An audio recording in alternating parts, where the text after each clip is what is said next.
प्यारे बच्चों, आज हम कक्षा एकादश में हिंदी विषय के अंतर्गत कहानी शीर्षक लेते हुए प्रेमचंद जी को पढ़ेंगे। हिंदी साहित्य में प्रेमचंद जी का वो श्रेष्ठ स्थान है कि वह कहानी, उपन्यास, गद्य इन सब विधाओं को अच्छी तरह से जानते थे, मर्मज्ञ थे और लिखा है। उनका जन्म सन 1880 में हुआ। उस समय हमारा भारत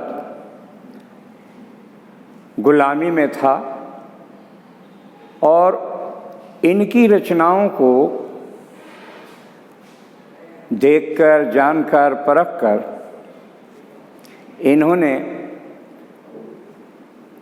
जो अपने लेख लिखे थे उसमें अंग्रेज़ों को ऐसा महसूस होता था कि इनका जो साहित्य है वो प्रजा को भड़काता है, इसलिए इनके काव्य पर प्रतिबंध लगा दिया। तब से इन्होंने महावीर प्रसाद द्विवेदी की विशेष परामर्श के बाद अपना नाम चंपत राय के स्थान पर प्रेमचंद रख दिया और अपने साहित्य को प्रेमचंद से आगे बढ़ाने लगे। इस नाम से हिंदी साहित्य में इनका चारों ओर दीपक की तरह जैसे प्रकाश फैलाता है दीपक, हिंदी साहित्य को इन्होंने वृद्धि समृद्धि करते रहे। इनके चाहे कहानी हो, चाहे उपन्यास हो, चाहे गद्य हो, उनमें वह तार्किकता है, वह मनोवैज्ञानिकता है कि ये जिस विषय को लेते हैं उसको इस तरह से लिखते थे मानो ये उसी के जनक हैं, ज्ञाता है। हिंदियों की इन्होंने बाढ़ ला दी। एक एक उपन्यास इनका जो है बड़ा कीमती, मूल्यवान, सम्मानित है। चाहे गबन हो, चाहे कर्मभूमि हो, चाहे निर्मला हो, चाहे रंगभूमि हो, ये ऐसे उपन्यास हैं जो हमारे चैनलों पर अनेकों बार प्रसारित हो चुके हैं। इनकी मृत्यु आज़ादी से पूर्व सन 1936 में हो गई। इनके जो कहानियाँ हैं उन कहानियों में जाति भेद नहीं है। किसी भी कहानी में ऐसा सामंजस्य है कि पढ़कर ऐसा लगता है ये मेरी कहानी है। इसलिए कोई जाति बंधन या जाति का ऐसा भूत सवार नहीं रहता, अपितु इनके काव्य के अध्ययन से हम ये पाते हैं कि कर्तव्य परायणता का बोध होता है। वास्तव में हमें अपने कर्तव्य पर बढ़ते रहना चाहिए। यह कर्तव्य ही हमें इनके काव्य से मिलता है। इनकी यूँ तो बहुत सारी कहानियाँ हैं। सब सरोज है, प्रेम पूर्णिमा, लाल फीता, नमक का दरोगा, प्रेम प्रमोद, प्रेम प्रतिज्ञा, प्रेरणा, बलिदान, नवजीवन, समर यात्रा, ईदगाह और अनेक कहानियाँ हैं।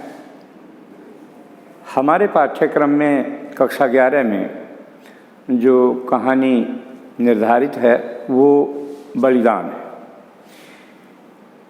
तो बलिदान को पढ़ने के उपरांत ऐसा लगता है कि इन्होंने उस जमाने में रहकर भविष्य की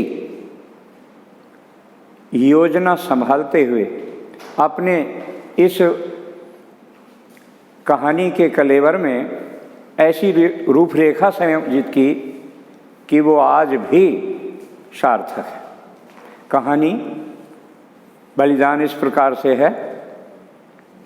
हरखू नाम का एक किसान है और वो अपने कार्य को करते करते गांव में इतना प्रतिष्ठित हो जाता है कि सब उसकी प्रशंसा करते हैं। वो बिना पढ़ा होते हुए भी सभाओं का अध्यक्ष बनता है। जो वो कह देता है वो पत्थर की लकीर हो जाती है। सब उसको मान्यता देते हैं, बड़ा मानते हैं। जो अनपढ़ हैं, अज्ञानी हैं, वो तो उसके सामने मुंह खोलने से भी कतराते हैं। क्यों? क्योंकि हरखू इतना ज्ञानी है, उसके सामने छोटे मोटों को बोलते हुए शर्म लिहाज आती है। इन हरखू का एक पुत्र है जिसका नाम है गिरधारी। गिरधारी पिता के समान ही है, पिता जैसी ही क्रियाएं करता है, समाज में उसका भी स्थान है। हरखू को एक बीमारी ये थी कि हर वर्ष क्वार मास में ही बीमार हो जाता था, लेकिन देसी काढ़े दवाइयाँ पी करके वो प्रतिवर्ष ठीक हो जाता। लेकिन कुछ समय के बाद उसे जो बीमारी लगी तो किसी काढ़े या किसी दवाई से, प्राकृतिक, क्योंकि उसने अंग्रेजी कोई दवा आज तक खाई ही नहीं थी, जब उसको आराम नहीं हुआ तो उसके मिलने चलने वाले आए और कहते, हरखू कुनैन की गोली ले ले, दवा खा ले। लेकिन वो इतने सहज भाव से उनसे कह देता, लेते आना। लेकिन समय की रफ्तार देखिए, कोई दवा की गोली लेकर उनके पास तक नहीं गया। और जो प्रकृति को मंजूर था, हरखू की मृत्यु हो जाती है होली के ही दिन। सारे समाज में, उनके मिलने चलने वालों में होली को लेकर के बड़ा असमंजस हो गया कि होली पर हरखू ने हमें रंग में भंग डाल दिया। किंतु सबने मिलकर के होली को इस तरह मनाया जैसे उनके कर्तव्यों को पूरा करने का ठेका लिया हो। अब गिरधारी ने अपने पिता की इज्जत को ध्यान में रखते हुए, समाज को ध्यान में रखते हुए और अपनी बात को ध्यान में रखते हुए दूसरों से पैसा उधार लेकर के, ऋण लेकर के अच्छी बड़ी ऐसी दावत की ताकि सब उंगलियां चाटते रह गए। सबको पता चले कि ये हरखू की अंत्येष्टि है। गिरधारी ने एक एक को, पूरे गांव को, जमींदारों को, सबको एकत्र करके दावत दी।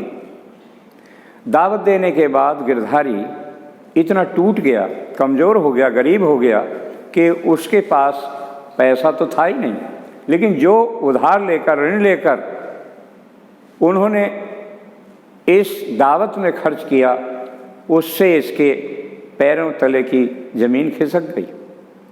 जिस ज़मीन को ये ठेके पर जोतता था, वो जमींदार भी आज उससे कहने आ गया, भैया गिरधारी, सब तो कह रहे हैं 10 रुपये बीघा दे देंगे हम, लेकिन तू 8 ही ले ले, लेकिन 100 रुपये तुझे पेशगी देने पड़ेंगे। गिरधारी बड़े प्रेम पूर्वक आवेदन निवेदन करने के बाद भी जमींदार नहीं माना कि भाई ये तुम जानो, लेकिन मैं 100 रुपये ज़रूर लूँगा। इनके पास पैसे नहीं होते हैं और वो ज़मीन कालिका दीन को ठेके पर दे देता है। गिरधारी, जो उनके बाप दादाओं का कारोबार गुड़ बनाने का चलता था, वो भी बंद हो गया, क्योंकि बाहर से जो शक्कर मिठाइयाँ आने लगीं उससे उसका हाथ का बना हुआ मीठा कम बिकने लगा, इसलिए उसकी वो दुकान भी बंद हो गई।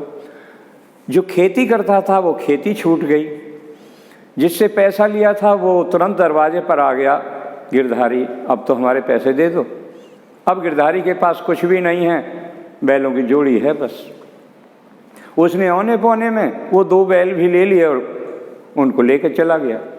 अब गिरधारी और गिरधारी की पत्नी रोते हैं, चिल्लाते हैं, मगर किसी से क्या कहें, घर से बाहर भी निकलना उनके लिए एक मुसीबत बन गया। इतना ही नहीं, जैसे ही बरसात आती है सब अपने अपने खेतों में लगे हैं, लेकिन गिरधारी क्या करे। कहानी आगे बढ़ती है और गिरधारी को मजबूर करती है कि कुछ कर। वो घर से निकलता है, लेकिन जैसे ही वो घर से बाहर को जाता है, शाम हो गई, रात हो गई, प्रातः हुआ, गिरधारी नहीं आया। गिरधारी की पत्नी ने और सब ने मिलकर सोचा अब गिरधारी नहीं रहा। ऐसा सोच करके उन्होंने मरा हुआ समझ करके उसका क्रियाक्रम भावनात्मक रूप से किया, क्योंकि अब इनके पास पैसे नहीं हैं। जिस कालिकादीन ने इसकी ज़मीन को ठेके पर लिया था, वो अपने हलबे लेकर खेत में जाता है और खेत को जोतना शुरू करता है, लेकिन ऐसे ही सामने से एक छाया सी दिखाई देती है उसे, और ऐसा लगता है कि गिरधारी आगे खड़ा है। कालिकादीन अपने हल को रोक करके गिरधारी से मिलना चाहता है, प्रयास करता है कि इससे बात करूं, लेकिन ज्यों-ज्यों कालिकादीन आगे बढ़ता है त्यों-त्यों गिरधारी पीछे हटता जाता है। पीछे कोई पुराना कुआं था, गिरधारी गिर जाता है और राम नाम सत्य हो जाती है। इस बात का कालिकादीन के हृदय पर इतना बड़ा गहरा प्रभाव पड़ता है, वो पागल सा हो जाता है, ऐसा लगता है जैसे भूत प्रेत आ गए हों। वो उस खेत को भी छोड़ देता है और जमींदार से कहता मैं इसको नहीं बोऊंगा, जोतूंगा बिल्कुल नहीं, क्योंकि इसमें तो गिरधारी बसा हुआ है। कहानी का अंत तो यहीं पर हो जाता है, लेकिन ये कहानी जिसको प्रेमचंद ने किन्हीं विशेष बिंदुओं से लिखी है, वो पीछे रह जाते हैं। नंबर 1, ऐसे बाह्य आडंबर जो हमारी ज़िंदगी को बर्बाद कर देते हैं, उनकी ओर इशारा करती है कि हमें बाह्य आडंबर का कभी भी दिखावा इतना नहीं करना चाहिए ताकि हम बर्बाद हो जाएं। इतना ही नहीं, दूसरी ओर इशारा ये करती है कहानी कि जमींदारी प्रथा जो है वो देश की उन्नति में बाधक है, वो व्यक्तियों का नाश कर देती है। न जाने कितने घर जमींदारों ने बर्बाद कर दिए हैं। 2 बिंदु ये मुख्य हैं, 2 समस्याएं मुख्य हैं जिसको प्रेमचंद ने अपनी कहानी के माध्यम से उठाया है, और यही कहानी इसलिए भी प्रसिद्ध हो गई है कि गिरधारी ने इस जमींदारी प्रथा पर, बाह्य आडंबर पर अपने प्राण तक बलिदान कर दिए, लेकिन ये आज तक एक पहेली बनी हुई है।